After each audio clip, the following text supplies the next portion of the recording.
Je vais poser la question. Oui. Quand on aborde une question sur les rapports entre telle et telle langue, il faut commencer à dire qu'est-ce que c'est qu'une langue idéale. Par exemple, quelqu'un vous parle, il faut lui dire, mais d'abord dites-nous ce que c'est qu'une langue idéale. Bon, alors une langue idéale, vous allez essayer de répondre, mais c'est pas ça. Une langue idéale, c'est une langue qui est logique. Qu'est-ce que c'est qu'une langue logique?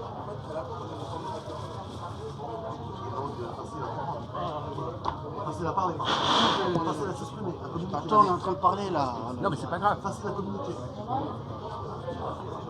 Je viens de t'appeler. La communication facile. Qu'est-ce qu'il y a? Ah bah non, je l'ai pas eu là. Ah bon, ça va marqué. Regarde, je l'ai pas eu. Alors d'accord, qu'est-ce que c'est qu'une langue qui n'est pas simple? Mais il répète, il dit n'importe quoi. On a du mal à Parle bien, toi. Mais quand vous dites ça, c'est n'importe quoi, c'est pour les bateaux, c'est du vide. C'est du vide. C'est simple, une langue simple, c'est une langue simple. Une langue difficile, c'est une langue difficile. Je fais 8-8-8 alors. Bon, alors, une langue, attendez, vous vous concentrez. Gaston, on est en train de travailler là. Vous n'avez pas compris qu'on était en train de travailler? Bon, alors vous n'allez pas distraire notre ami Ailleurs. René Louis. Ah, c'est un cadeau en fait. Non mais peu importe, à Paris on sait qu'il y a des bonnes manières, alors on est en train de discuter, on n'interrompt pas dans les discussions. D'accord? Mais tu n'es pas en discussion avec lui. Si, on était en train de... Si, pas C'est du lui tout. qui m'a parlé, c'est lui qui m'a parlé. Il t'a fait un signe. C'est lui qui m'a fait signe. Bon d'accord, bon alors vous ne savez pas vous comporter. Tais-toi, arrête tes conneries. Bon, alors bon, on est en train de discuter et René Louis est au cœur de la discussion, je suis désolé.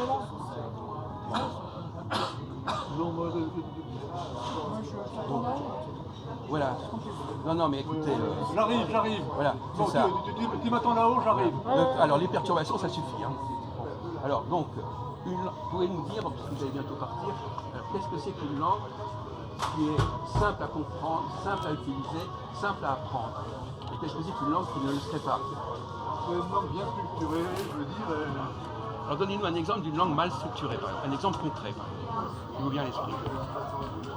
Un cas où une langue est mal construite et mal élaborée. Parce que vous avez écouté cette dame tout à l'heure, mais vous n'avez pas compris qu'il y avait des problèmes dans ce qu'elle disait. L'anglais, par exemple, est-ce que c'est une langue bien structurée, l'anglais? Non. Bon, pourquoi? Oui, mais ça tu dis tout le temps. Mais dites-le nous. Je cherche une autre langue que l'anglais, tu comprends? Mais d'accord, mais c'est qu'est-ce que... facile de dire l'anglais. Mais donnez-nous l'allemand, le russe, donnez-nous l'arabe. Espagnol, Jacques. Les mots sont plus simplifiés par l'arabe. Oui. Alors l'arabe est très mal, l'arabe moderne. Non, on parle de l'arabe dialectal.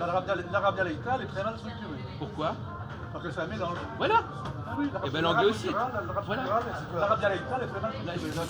Est-ce que vous comprenez? L'arabe littéraire. Est-ce que vous comprenez? L'arabe dialectal. L'arabe qu'on parle à Alger, qu'on parle au Maroc. Au Maroc, au Maghreb, Eh bien, si vous ne savez pas, en arabe dialectal, on emploie les mots arabes de temps en temps, et des mots français, ça, c'est pas bien structuré. Voilà. Donc une langue où, tant de temps que vous sautez d'une langue à l'autre, il n'y a pas une langue étrangère. quoi? Qu'est-ce que c'est encore? Un composant d'une langue étrangère. Non mais écoute, Un exemple, c'est mais non mais il arrête que... C'est pas croyable, il produit que des énormes... Vous n'arrivez pas à vous... Pourtant vous êtes Il n'a pas fumé son pétard. Pourquoi vous ne... Bon, vous surveillez? vous donnez une plus bonne Non, il y a réponse, personne. vous donnez un bon point. Non mais vous avez raison, mais le problème c'est que vous aviez parfaitement compris votre enseignement. Oui, alors vous avez compris. Par contre, quand vous avez écouté cette jeune femme Flore, vous avez donné cet argument contre son mission. Vous l'avez écouté tranquillement, alors qu'elle vous disait l'anglais c'est merveilleux, etc. Et il n'a pas pensé à lui dire oui, mais malheureusement c'est une langue qui est mal structurée, qui a plusieurs mots dans plusieurs langues. Il y a des mots différents. Mais ça, ce qui est amusant, c'est qu'il n'a même pas dit ça. Et le René Louis, s'il avait eu un minimum de critique, il aurait dit mais attendez, qu'est-ce que vous racontez? Non, il a bien répondu, René. Alors, en quoi? J'y ai même pas pensé, moi, pour te dire que c'est bien vu ce que tu as dit. Oui, mais ça on l'a déjà dit, comme il dit René Louis, c'est un truc qu'on a répété depuis des mois et des mois, cet Bien sûr. argument. Bon, alors, par exemple, pour quelqu'un qui apprend une langue qui est mal structurée, un enfant, mettons à la place d'un enfant, en quoi ça va le pénaliser d'apprendre une langue qui comporte des mots de plusieurs origines?